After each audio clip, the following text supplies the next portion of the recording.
안녕하십니까. 저는 한국과학기술원 신소재공학과 교수 홍승범입니다. 오늘 저는 여러분과 함께 AI 신소재 영상화, 구조 및 물성 영상화를 함께 진행하도록 하겠습니다. 학습 목표입니다. 신소재가 인류 역사를 구분지을 정도로 임팩트가 있음을 이해하고 신소재 개발에 있어서 영상화의 역할이 무엇인지를 압니다. 인류의 역사를 어떻게 나누나요? 이 질문은 아마 초등학교 때 한 번쯤 받았을 질문이고, 혹은 초등학생 자녀를 만약에 갖고 있는 부모라면 같이 논의했던 질문일 겁니다.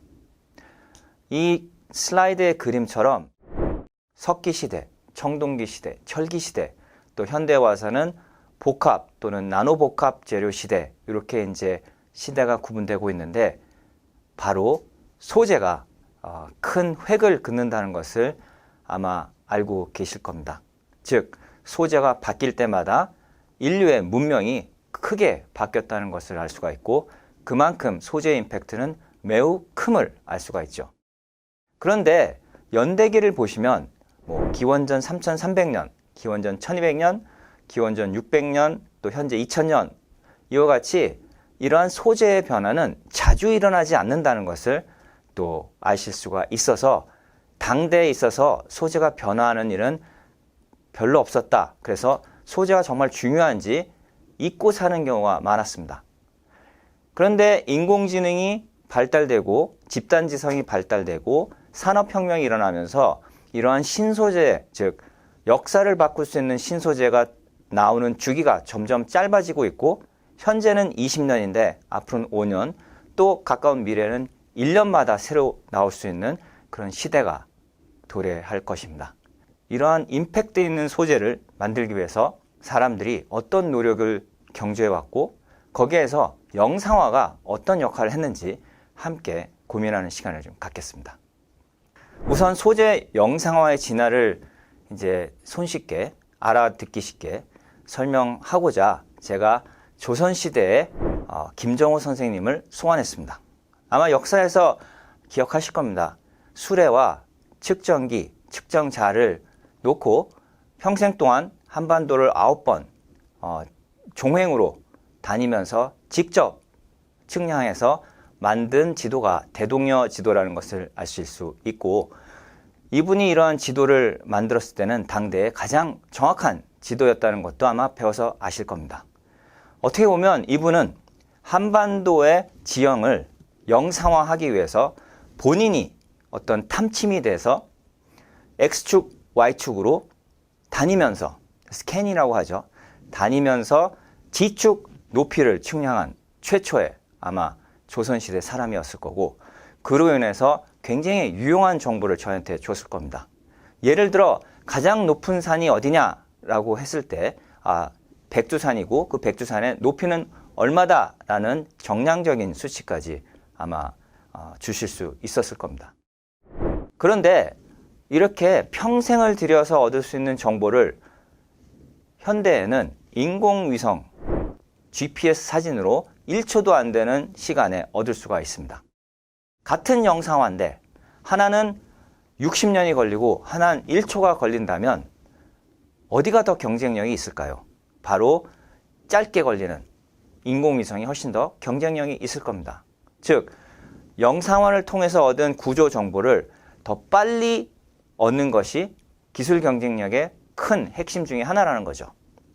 또 하나는 김정호 선생님은 한반도의 지역만 알아냈지만 인공위성 여러 개를 활용하면 전 세계의 지형도를 한 번에 우리가 얻을 수가 있습니다. 그러면 전 세계 지형 중에 가장 높은 것이 백두산이 아니라 에베레스트 산이라는 것도 알 수 있겠죠.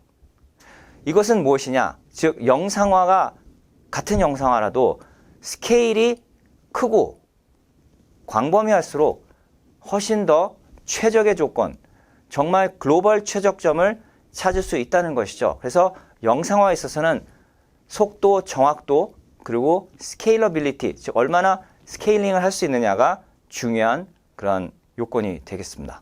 그럼에도 불구하고 여기서 여러분께 제가 말씀드리고 싶었던 것은 소재 내부를 들여다볼 수 있어야 그 내부에 있는 구조를 통해서 얘가 어떤 물성을 가질 수 있다라는 기초 정보를 줄 수 있겠죠. 그건 제가 앞선 강의에서 말씀드린 것처럼 예를 들어 밀도를 보고 싶으면 그 안에 있는 원자들이 얼마나 큰지, 그리고 그 간격이 얼마나 긴지, 또 긴 간격으로 놓여 있는지를 알아 우리가 물성을 예측할 수 있듯이, 이런 소재 영상화는 우리가 앞으로 물성을 예측하고 또 그런 좋은 물성의 소재를 개발하는 데 중요한 정보를 준다는 것을 본 슬라이드를 통해서 이해했으면 좋겠습니다. 또 하나는 지금 제가 말씀드린 거는 영상화에 있어서 그야말로 모양 그리고 구조입니다. 한반도가 어떤 모양으로 지금 지형을 갖고 있고 구조는 어떠냐, 이런 정보가 되겠죠. 그래서 이제 광학현미경으로 한번 돌아가 보겠습니다. 광학현미경은 1590년에 아마 처음 개발됐던 것으로 알려져 있고, 렌즈를 갖고 광을 집속시키고 확대시킴으로써 물체의 구조를 더 잘 볼 수 있게 해줬습니다. 그래서 오른쪽 그림과 같이 곤충들의 그러한 몸의 구조, 체내 구조를 볼 수 있게 했었죠. 그래서 이것도 마찬가지로 소재 영상화의 도구로 많이 쓰였는데, 과연 예를 들어 사무라이 검은 왜 이렇게 강한가? 그래서 모양과 구조를 봤더니 검 끝날에는 단단한 말텐사이트 구조로 돼 있고 그 뒤에는 철의 본래의 모습대로 돼 있다 해서 복합 소재처럼 돼 있는 것을 통해서 이게 굉장히 강하구나, 외유 내강의 소재구나, 이렇게 이제 알아냈던 것들이 이제 광학현미경이 개발되고 에칭 기술이 발달하면서 소재 개발하는 사람들이 썼던 그런 소재 영상화 기술이 되겠습니다. 그런데 이러한 소재 영상화 기술에 어떤 혁신이 있었기에 지금 현대 신소재 연구의 패러다임을 바꿀 수 있었을까요? 물론 그전에도 아까 말씀드린 것처럼 구조와 모양을 보고 물성을 예측하는 일이 일어났었습니다.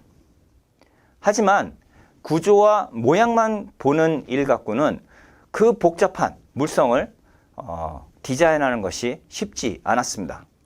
예를 통해서 좀 말씀드리겠습니다.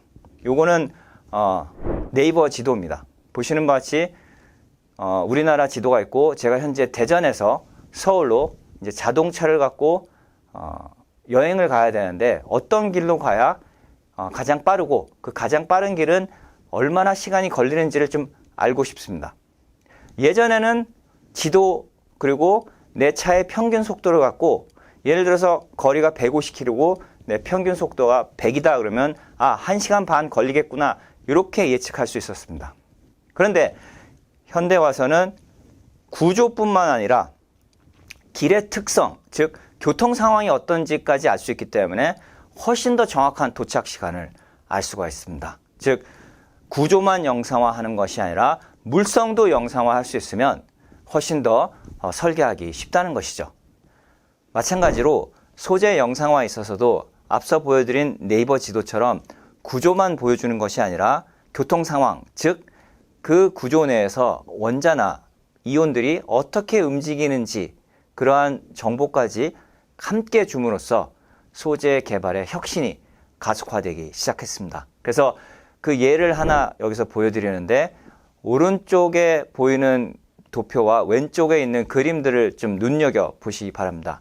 왼쪽에 있는 맨 위에 흑백의 그 이미지는 배터리 소재의 모형, 즉 구조를 보여주고 있습니다. 그래서 어디가 지금 산이고 어디가 골짜기인지를 명암으로 보여주고 있죠.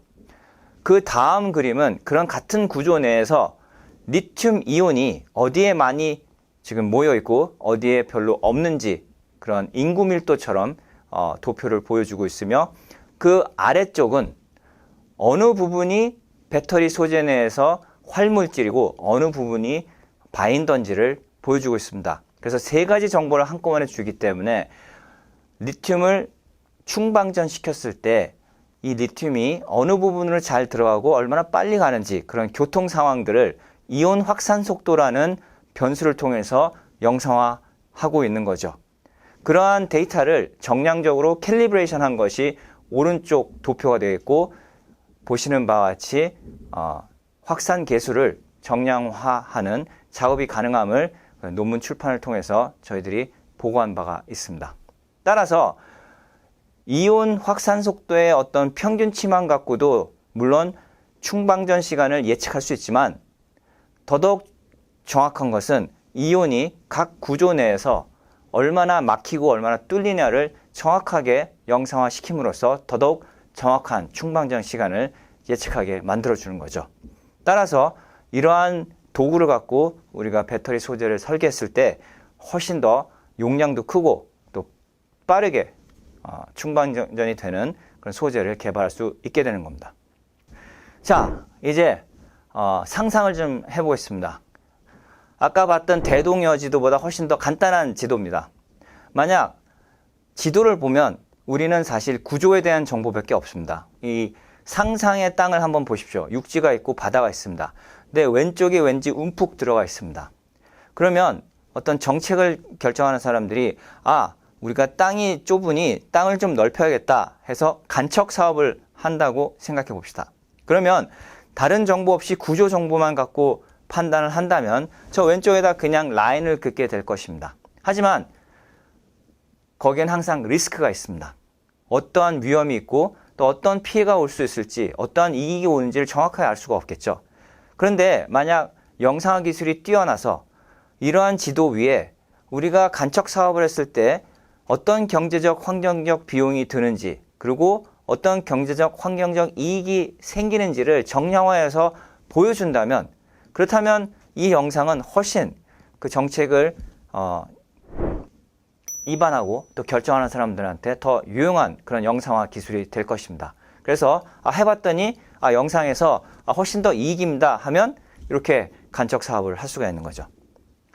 또 하나의 예를 들면 운하를 건설하겠다. 지금 육지가 저렇게 있는데 왼쪽에서 오른쪽으로 수로로 가는 그러한 운반이 우리가 훨씬 더 비용이 싸니 운하를 건설해서 그거를 만들어보자 했을 때 마찬가지로 구조 데이터만 갖고 있다면 그 결정이 상당히 위험이 있을 겁니다.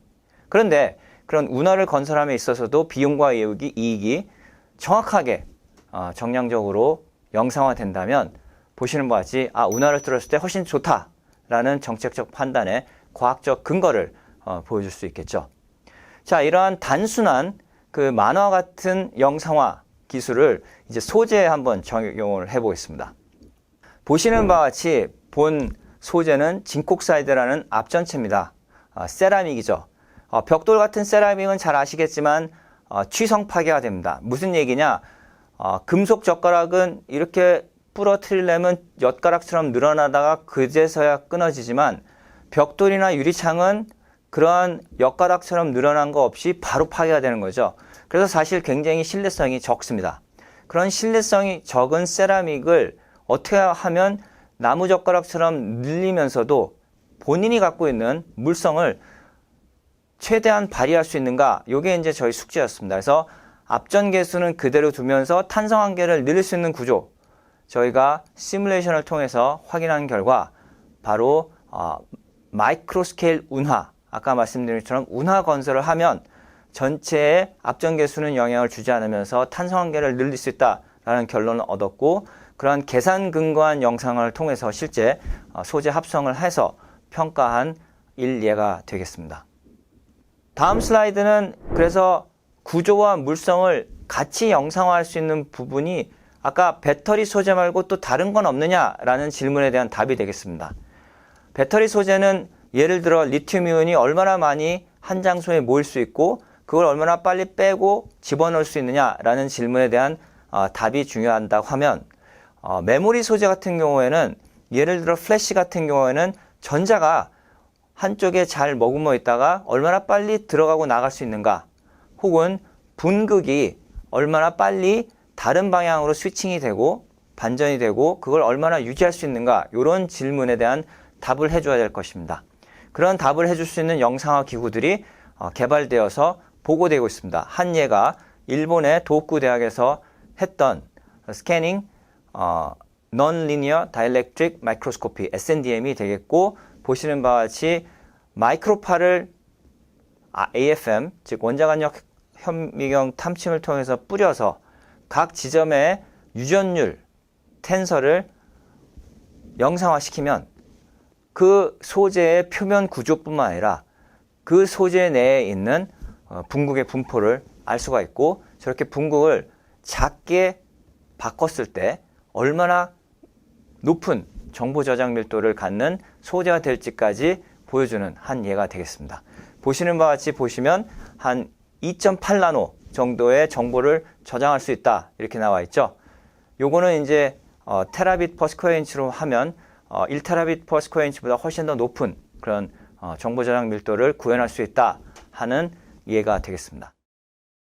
또 다른 예입니다. 이건 저희 그룹에서 발표했던 예인데, 강윤연체라는 소재 내에 우리가 분국을 바꾸고 그 분국을 바꾼 이후로 차폐전하의 분포가 바뀌면 어떠한 현상이 일어나는지를 바로바로 영상화할 수 있는 두 가지 방법이 되어 있습니다. 그래서 하나는 전하 구배 현미경 Charge Gradient Microscopy, 그 왼쪽에 있는 게 되어 있고, 다른 하나는 Resistive Probe Microscopy, 그래서 저항 변화 현미경을 통해서 FET를 탐침에다 심어서 표면 전하와 분국 전하의 합이 어떤 식으로 변하는지를 실시간으로 보여줄 수 있는 그런 현미경의 예가 되어 있고, 여기 역시 구조가 어떻게 생겼는지와 동시에 전기적 물성이 어떤지를 영상화할 수 있는 그런 도구가 되겠습니다. 자, 그럼 여기서 퀴즈를 풀도록 하겠습니다. 1번, 인류의 역사는 무엇을 기준으로 나누나요? 1번, 신소재. 2번, 생태계. 3번, 기후변화. 4번, 산업혁명. 네, 맞습니다. 바로 1번, 신소재가 정답입니다. 2번, OX 문제를 풀겠습니다. 소재 영상화 기술이 구조뿐만 아니라 물성까지 영상화하면서 신소재 연구의 패러다임이 바뀌었다. 네, 맞습니다. 5가 되겠습니다. 지금까지 경청해 주신 여러분께 다시 한번 감사의 말씀 드립니다. 감사합니다.